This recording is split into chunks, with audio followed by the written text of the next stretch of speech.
My dad, Rodney Charles Marshall Jones, what a title, bless him. He lived in Coventry all his life. He went to King Henry VIII School, went to Manor Park first and then King Henry VIII. But no, he was an amazing man. He would do anything for anybody. And that's what we put on the bench. He was a friend to everybody. And he always had a smile.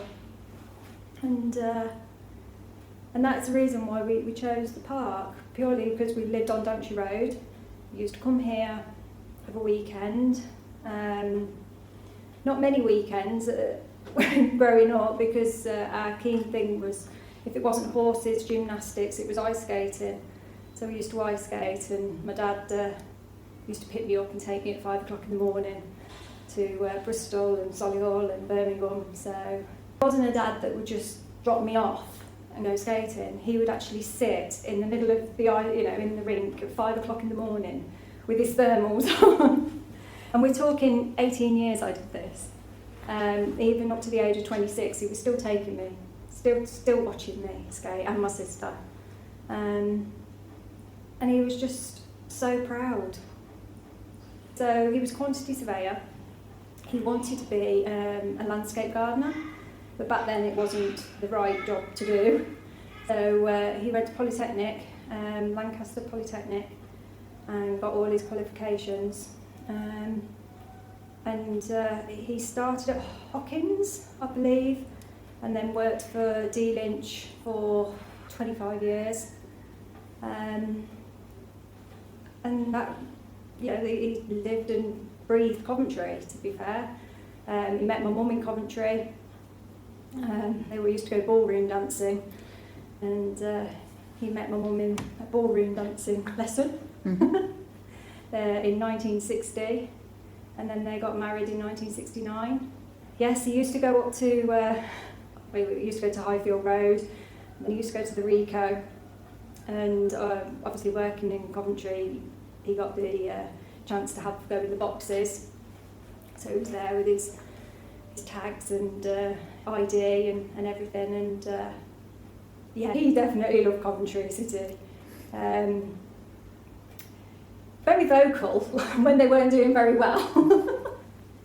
But yeah, and our biggest regret was we were actually in Torquay when they won the FA Cup, and we missed the lot.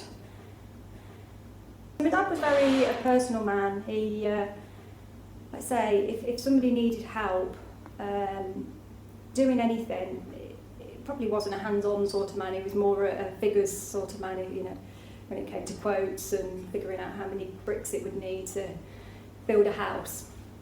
He would do that, but if anybody needed anything, he would be the first one in line to say, I'll come and help you. Is there anything you need? Or just pick up the phone and just have a chat. There was over 250 people at my dad's funeral, and it was overwhelming. It was just such an honour to know that so many people loved him. Sometimes you hear people say, "Oh, your dad was wonderful, your dad was that." I can honestly say the amount of people that came up to me on that day and told me what a wonderful man he was. When I first thought about doing this, and I was like, oh God, I don't know, because I always get quite emotional when I talk about my dad, but in actual fact it's helped me no end, because I don't talk about my dad enough, especially to my son, who absolutely idolised his granddad, and my niece as well. Always remembers him playing football, but not with a football, with a balloon in the house, and he used to come and watch my son play football. He was also granddad to my sister's little girl, Holly. Again, he would go and watch her perform. She dances at Patterson's School of Dance. But again, he would take the time and effort to go and watch performances, school performances. Yeah, he was just one in a million granddad. I met Rob in 2000, and Rob had been married before, so he had Sam and James. You know, some people, oh no, you can't go out with somebody who's already been married and had children. As my dad's, you know, it was as long as I was happy, he did not care. He took them under his wing, and again, he was granddad to them as well. He used to go and watch them play football, Sam, they were dancing, and now we've got 3 beautiful granddaughters, Maya, Evie and Luna, that's just been born, and they really are amazing.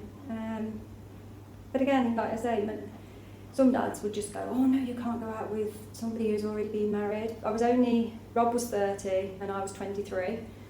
And yeah, you know, Mum and Dad just opened their arms and said, come on in. Yeah, Mum and Dad, they had the most amazing marriage, 52 years, I think, in total.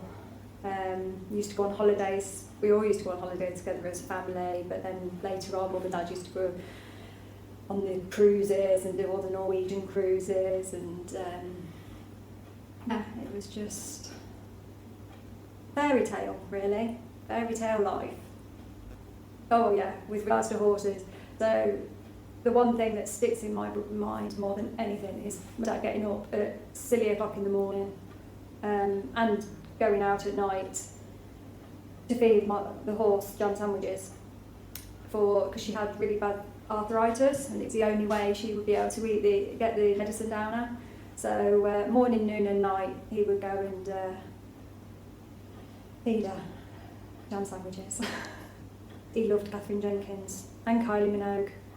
One year we bought him the concert tickets to go and see her. So Mum and Dad went. They couldn't understand why everybody was standing up when they were sitting down. They'd never been to a concert before, so it was like, can you sit down? I'll pay good money for these tickets. And you've got all the youngsters, and there's my Mum and Dad. You know, 68, 70 years of age. Crazy. My dad's bench is on the passageway to the cenotaph, and I think it's 2 benches on the left-hand side. And the reason why we picked that was because it overlooked beautiful flowers. There's about 3 or 4 different flower beds, and during the seasons they just change colour, and it's just breathtaking. He would love it.